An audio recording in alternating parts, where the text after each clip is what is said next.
Assalamualaikum students, welcome to another video lecture of the subject Business Law. I am your course instructor Waqas Ahmed from the University of Southern Punjab, Multan. In our previous lecture, we will discuss about the free consent in the contract. We will discuss that some of the important terms in the free consent like coercion, undue influence, fraud, misrepresentation or mistake. और we will also discuss the effect of these terminologies in a contract कि अगर किसी contract में free consent से related ये 5 elements अगर पाए जाएंगे तो फिर उसका इफ़ेक्ट क्या होगा, जिसको हमने डिटेल में लास्ट के वीडियो लेक्चर में जिक्र किया। और एक और हमने जो एक अहम बात सबसे डिस्कस की कि अगर किसी भी कॉन्ट्रैक्ट में एग्रीमेंट में कंसिडरेशन अनलॉफुल हो जाए तो फिर क्या होगा, उस कॉन्ट्रैक्ट की कंडीशन क्या होगी। डिटेल में हमने लास्ट टाइम इसको डिस्कस किया। उम्मीद है आपको वो लेक्चर समझ में आए होंगे। Today we are going to start our next section 24 which is agreement void if consideration and objects are unlawful in the part. कैसे कौन से एग्रीमेंट हैं जो कि वॉइड है कि अगर उसमें कोई कंसिडरेशन अनलॉफुल हो या कोई उसका एक पार्ट भी अगर अनलॉफुल हो तो किस तरह वो एक एग्रीमेंट वॉइड बन जाता है। इसको हम पढ़ते हैं और देखते हैं इंशाल्लाह। If any part of the single consideration or object of an agreement is unlawful, the agreement is void unless the legal part can be separated from the illegal part। कि कोई भी एक एग्रीमेंट या कॉन्ट्रैक्ट उसमें अगर consideration unlawful हो जाए या कोई अगर उसका एक पार्ट अनलॉफुल हो जाए वो एग्रीमेंट और कॉन्ट्रैक्ट क्या हो जाता है, वाइड हो जाता है। अनटिल और अनलेस इसकी एक एक्सेप्शन दी गई है कि अगर उस पार्ट को अगर सेपरेट किया जा सकता हो, अलग किया जा सकता हो कॉन्ट्रैक्ट को, तो फिर ये कहलाता है, फिर ये वैलिड कॉन्ट्रैक्ट बन जाएगा, otherwise it becomes a wide. मिसाल के तौर पे मैं आपको देना चाहूँगा कि अगर कोई एक शख्स है वो कार के साथ साथ कोई ड्रग्स का भी सौदा करता है बी के साथ। अब कार का सौदा तो वैलिड है, जबकि किसी नारकोटिक ड्रग का सेल करना या उसका किसी और पार्टीज़ के साथ एग्रीमेंट करना, कॉन्ट्रैक्ट करना, इट बिकम्स अ वाइड। तो ये आपस में सेपरेट किए जा सकते हैं, तो कार की हद तक का कॉन्ट्रैक्ट वैलिड कहलाएगा, इसको इन्फोर्सेबल बाय लॉ करवाया जा सकता है। जबकि नारकोटिक सब्सटेंस की हद तक वो कॉन्ट्रैक्ट इनवैलिड हो जाएगा, वाइड हो जाएगा, उसको इन्फोर्सेबल कोर्ट ऑफ लॉ में नहीं करवाया जा सकता। तो section 25 says that an agreement in which a consideration void unless the agreement made without the consideration is void unless it is made an account of the natural love or affection। इस section में बताया गया है कि अगर किसी भी contract के अंदर कंसिडरेशन शुरू से ही नहीं पाई जाएगी वो कॉन्ट्रैक्ट कहलाएंगे void। लेकिन इसकी कुछ एक्सेप्शंस हैं जो इस सेक्शन में दी गई हैं, जो कि बहुत ही अहम है कि अगर कुछ ऐसे भी कॉन्ट्रैक्ट्स हैं बिटवीन द पार्टी जिसमें कंसिडरेशन नहीं होता लेकिन फिर भी वो वैलिड होते हैं। उसमें सबसे पहले आता है नेचुरल लव और अफेक्शन, जो कि एक औलाद और माँ बाप के दरमियान होता है, जो एक बच्चों के दरमियान और उसके पेरेंट्स के दरमियान में होता है। एक नेचुरल लव होता है, बाप ने अपने बेटे के प्यार में कोई उसको कार दे दी तो इसमें कंसिडरेशन तो बाप के लिए कुछ नहीं है, देखा जाए तो उसके एवज़ में ना उसे कोई पैसे मिल रहे हैं ना कुछ मिल रहा है, उसने बेटे से मोहब्बत के एवज़ में उसको कोई कार गिफ्ट के तौर पे दे दी, तो that is called a valid agreement या valid contract. It is a promise to compensate a person who is voluntarily done something. ये भी बहुत एक अहम है, अगर कोई शख्स वॉलंटरली अपनी सर्विसेज प्रोवाइड करता है किसी भी शख्स को अपनी मर्ज़ी से रज़ाकाराना तौर पे, अगर वो कहता है जी मैं आपका ये काम मैं कर देता हूँ, तो वो भी आपका विदाउट एनी कंसिडरेशन होगा, वो भी क्या कहलाएगा, वैलिड कॉन्ट्रैक्ट कहलाएगा। It is a promise to pay the debt barred by limitation. Such agreements must be in writing and signed। कि कोई भी एक अगर एग्रीमेंट होगा, कोई भी कॉन्ट्रैक्ट होगा, अगर उसमें कोई टाइम लिमिट ख़त्म हो गया हो, ड्यूरेशन ऑफ टाइम इस ख़त्म कर दिया गया, वो भी क्या कहलाएगा, वॉइड कहलाएगा। अनटिल अनलेस वो उसके ऊपर री साइन नहीं आपको करके देता या री राइट करके नहीं देता। मिसाल के तौर पे ए ने बी को कोई उधार दिया, कोई भी कर्ज़ा 2 लाख रुपए का कर्ज़ा दिया, जो बी ने कहा मैं आपको 3 माह में ये कर्ज़ा वापस कर दूंगा, तो 3 माह के बाद अगर वो कर्ज़ा उसको वापस अगर हो जाता है, वो उसको बी ए को पैसे वापस कर देता है, that is called a valid contract, valid agreement. अगर 3 माह की लिमिटेशन के बाद ए उसे क्लेम नहीं करता, 1 साल 2 साल 3 साल इतना टाइम ड्यूरेशन गुजार देता है, then this contract becomes a wide. ये कॉन्ट्रैक्ट बच्चों क्या बन जाएगा, वॉइड बन जाएगा। नेक्स्ट है agreement in restraint of marriage is a void. जैसे कि नाम से जाहिर है कि हर वो कॉन्ट्रैक्ट जो करना जैसे आप रोक दें किसी को शादी करने से। अगर एक के पास कोई बड़ी एक कोई शख्स है, उसकी बड़ी कीमती कार है, वो बी उसको ख़रीदना चाहता है। अब ए बी से एक एग्रीमेंट करता है, ये कार मैं आपको बेच रहा हूँ लेकिन इस शर्त पे बेच रहा हूँ कि आप सारी उम्र शादी नहीं करेंगे। This kind of a contract is a void, ये वॉइड कहलाएगा। किसी को उसका लीगल राइट एक्सरसाइज करने से नहीं रोका जा सकता। मैरिज क्योंकि इज़ अ वैलिड कॉन्ट्रैक्ट, हर इंसान का एक शरई हक भी होता है कि वो शादी करे। अगर कोई शख्स कोई ऐसा सौदा करता है, कोई ऐसा एग्रीमेंट करता है, कोई ऐसा कॉन्ट्रैक्ट करता है जिसमें उसको शादी से रोका जा रहा है, तो ये कॉन्ट्रैक्ट भी वॉइड कहलाएगा। Every agreement in restraint of the marriage of any person other than a minor is a void. देखिए माइनर के अलावा, ये इसकी बड़ी एक बेसिक एक्सेप्शन है कि माइनर के अलावा अगर आप किसी शख्स को कॉन्ट्रैक्ट करने से रोकेंगे तो वो कहलाएगा, वॉइड कहलाएगा। आयदा वरना बच्चे को तो रोका जा सकता है जिसकी उम्र 18 साल से कम है। तो नेक्स्ट सेक्शन कहलाता है किसी को ट्रेड या बिजनेस करने से रोकना।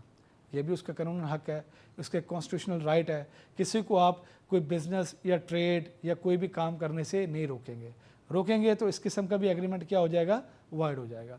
Every agreement by which anyone is restricted from exercising a lawful profession, trade और business is set to extend void.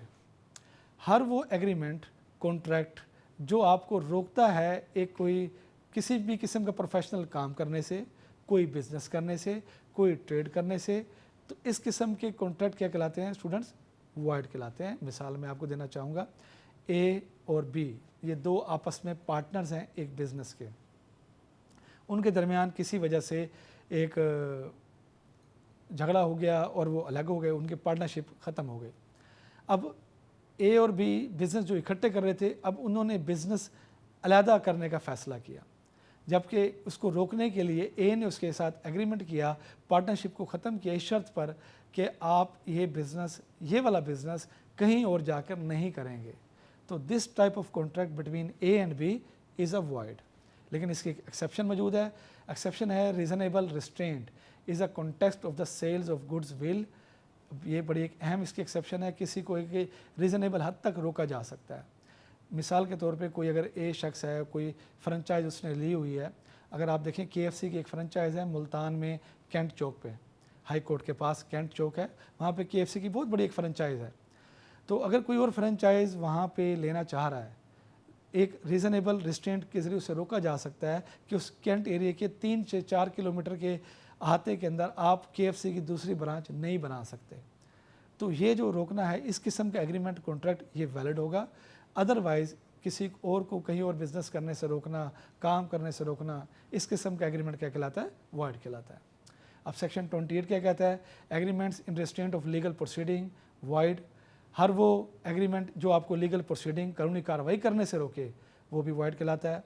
Every agreement that restrained a party from enforcing their rights under a contract through unusual legal proceeding is a void। मिसाल के तौर पे आप किसी एक party को कोई लीगल प्रोसीडिंग करने से रोकते हैं, कोई एग्रीमेंट करते हैं, ये वॉइड है। अब marriage is a social contract, मियाँ बीवी के दरमियान मैरिज इज़ कॉन्ट्रैक्ट होता है। अगर कोई इस मैरिज परफॉर्मे के ऊपर, निकाह नामे के ऊपर ये लिखवा दे कि बीवी सारी उम्र हक महर के लिए मुझ पर कोई भी कोर्ट केस फाइल नहीं करेगी, this type of agreement now becomes a void, ये वॉइड हो जाएगा। क्योंकि किसी भी खातून को उसका राइट एक्सरसाइज करने से कोई अदालत, कोई कानून, कोई शख्स नहीं रोक सकता, कोई लीगल प्रोसीडिंग करने से नहीं रोक सकता। अब इस तरह ए और बी कोई दो शख्स एग्रीमेंट करते हैं किसी कार को लेकर, किसी बाइक को लेकर, और इस एग्रीमेंट में लिखवा देते हैं कि अगर कोई वायलेशन हो गई तो मुझ पर कोई भी केस आप या सूट फाइल या लीगल प्रोसीडिंग नहीं करेंगे, तो दिस कॉन्ट्रैक्ट और agreement also becomes a void. ये भी एक किस्म का वॉइड है, क्योंकि किसी को भी लीगल राइट एक्सरसाइज करने से, लीगल प्रोसीडिंग कोर्ट में जाने से नहीं रोका जा सकता। लेकिन इसकी एक एक्सेप्शन मौजूद है, arbitration agreement are valid. Arbitration होता है सालसी निज़ाम। अगर दो पार्टीज़ के दरमियान कोई झगड़ा हो गया, वो कोर्ट नहीं जाना चाहते, वो चाहते हैं हमारा काम सालसी के ज़रिए हो जाए, कोई थर्ड पार्टी आपस में बैठकर हमारी सुलह करवा दे, राजीनामा करवा दे, दैट इज़ वैलिड, ये आपका वैलिड कॉन्ट्रैक्ट हो जाएगा। Section 29 agreements void for uncertainty. ऐसे कौन से एग्रीमेंट्स हैं जो अनसर्टेनिटी की बेस के ऊपर वॉइड करते हैं। अब इस सेक्शन 29 को हम मूविंग फॉरवर्ड आगे करते हैं। And the agreement the meaning of which is not certain और capable of being made certain are void. हर वो एग्रीमेंट याद रखिएगा जो कि सर्टन ना हो और कैपेबल ऑफ बीइंग सर्टन, लेकिन उनको सर्टन किया जा सकता हो, फिर भी वो कहलाते हैं वॉइड कहलाते हैं। मिसाल के तौर पे देखिए सर्टेनिटी और अनसर्टेनिटी क्या होती है, थोड़ा सा इस बारे में पहले समझ लें ये क्या होती है। अनसर्टेनिटी या सर्टेनिटी, सर्टेनिटी कहते हैं यकीनी सूरत हाल और अनसर्टेनिटी कहते हैं गैर यकीनी सूरत हाल। और हर किसी को यकीनी सूरत हाल का तो आप एक अंदाज़ा लगाया जा सकता है, लेकिन गैर यकीनी सूरत हाल का कभी भी कोई शख्स अंदाज़ा नहीं लगा सकता, कभी भी नहीं लगा सकता। मिसाल के तौर पे ए बी के साथ एक एग्रीमेंट करता है, कॉन्ट्रैक्ट करता है, अगर एक बहरी जहाज़ जो शिप है ये अगर दरिया में जाकर डूब जाए तो ये आपको मैं इसके एवज़ में 10,000 रुपये दूँगा। तो ये एक अनसर्टेन इवेंट है। जहाज़ अगर बहरी जहाज़ जाएगा वहाँ पे उसको आग लगेगी, वो या वो डूबेगा या कोई हादसा पेश आएगा, खुदा न खास्ता कुछ भी ऐसा अगर एग्रीमेंट हो गया। अनसर्टेन इवेंट के बारे में कोई कुछ नहीं जानता। अनसर्टेन इवेंट में देखें गैर यकीनी सूरत हाल आ जाती हैं, आपकी नेचुरल आफात आ जाती हैं, ज़लज़ले आ जाते हैं, बिजली का गिरना, बारिश का बहना, इसके अलावा सैलाब आ जाना, फ्लड्स आ जाना, ज़मीनी नुकसान हो जाना, जो ज़मीनें बहुत सारे सैलाब के अंदर दरिया बुर्द हो जाती हैं, फसलों को नुकसान हो जाता है। अनसर्टेन इवेंट के अंदर कॉन्ट्रैक्ट क्या होंगे, वाइड होंगे। अब ए ने बी के साथ एग्रीमेंट किया एक आमों के बाग के लिए, आजकल आम का सीज़न है आपको पता है, तो बारिश की वजह से या सैलाब की वजह से पूरा आम का बाग तबाह हो जाता है। अब इस अनसर्टेन इवेंट के ऊपर किसी पार्टी की कोई गलती नहीं, कोई मिस्टेक नहीं, तो इसका इफेक्ट क्या होगा, this type of contract becomes a void between the parties. ये कॉन्ट्रैक्ट क्या कहलाएगा, वॉइड कहला जाएगा। अब नेक्स्ट मूव करते हैं यहाँ पर सेक्शन 30 की जानिब। Agreements by way of wager void. लफ्ज़ है वेजर, वेजर से मुराद होता है स्टूडेंट शर्त लगाना। वैसे तो इस्लाम में कानून में शर्त लगाना भी हराम है, क्योंकि ये अंग्रेज़ों का बनाया हुआ कानून हमारे पास आया है। तो इसको सेक्शन को शामिल करने का मकसद ये था कि अंग्रेज़ों के दौर में पाकिस्तान बनने से पहले का, क्योंकि हमारे पास 1872 का कानून है, जबकि पाकिस्तान आज़ाद हुआ है 1947 में, तो उस वक्त हॉर्स रेसिंग हुआ करती थी। तो पाकिस्तान में भी आज हॉर्स रेसिंग लीगल मानी जाती है, लोग उसके ऊपर पैसा लगाते हैं और वहाँ से अर्निंग करते हैं। तो इसको लीगलाइज पाकिस्तान में काफ़ी हद तक इस सेक्शन की बदौलत करार दे दिया गया। Agreements by way of wager are void and not suit shall be brought for recovery of anything won or destroyed in consequence, exception wherein India and Pakistan regarding the speculative transaction and insurance। देखें इसको इस तरह explain किया जा सकता है कि शर्त के ऊपर तमाम किस्म के कॉन्ट्रैक्ट किए गए क्या कहलाते हैं, वॉइड कहलाते हैं, क्योंकि उसमें भी एक अनसर्टन इवेंट होता है। लेकिन इसकी एक्सेप्शन दी गई है पाकिस्तान के अंदर, जैसे मैंने आपको हॉर्स रेसिंग की पहले मिसाल दी, इसकी बेहतरीन एग्जांपल इंश्योरेंस कंपनीज़ भी हैं। इंश्योरेंस कंपनीज़ भी आपकी ज़िंदगी के बदले 10 साल या 20 साल की आपको एक इंश्योरेंस पॉलिसी आपको देते हैं, जो कि एक अनसर्टन इवेंट है। ना उन्हें पता होता है कि आपकी डेथ कब कॉज होनी है, ना आपको पता होता है कि आपने कितने साल ज़िंदा रहना है। तो इस अनसर्टन इवेंट को एक किस्म की ख़ास शर्त होती है, गैर यकीनी सूरत हाल होती है, तो जिसको लीगल पाकिस्तान का कानून करता है। अदरवाइज़ वेजर के तमाम तर कॉन्ट्रैक्ट वॉइड है। कोई भी आप शर्त रखें, इसके अलावा जुआ अगर आप खेल रहे हैं उस पर कोई शर्त हो रही है, वो भी वॉइड है। इसके अलावा जुए के अंदर काफ़ी मैंने देखा है ट्रांजैक्शन होती हैं लोगों की, ह्यूमन ट्रैफिकिंग होती है, लोगों का एक दूसरे से को बेच देना, पेश कर देना।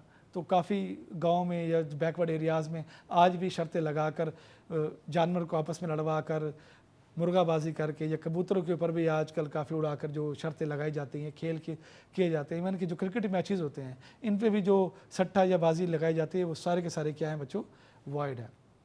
तो कोशिश करनी चाहिए कि हमें इन तमाम कॉन्ट्रैक्ट से पहले तो बचें कि अगर कोई भी पार्टीज़ इन तमाम कॉन्ट्रैक्ट में अगर इंटर करती है वेजर के, तो कोर्ट ऑफ लॉ में उसको इन्फोर्स नहीं करवाया जा सकता।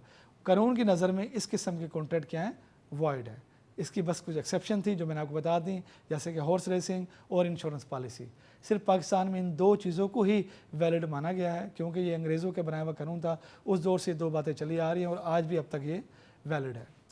तो आज के लिए स्टूडेंट्स आपके लिए इतना ही। इंशाल्लाह हम नेक्स्ट अपनी लेक्चर में मिलेंगे और आगे सेक्शन 31 की जानिब मूव आउट करेंगे। उम्मीद है आपको ये लेक्चर समझ में आया होगा। Thank you so much.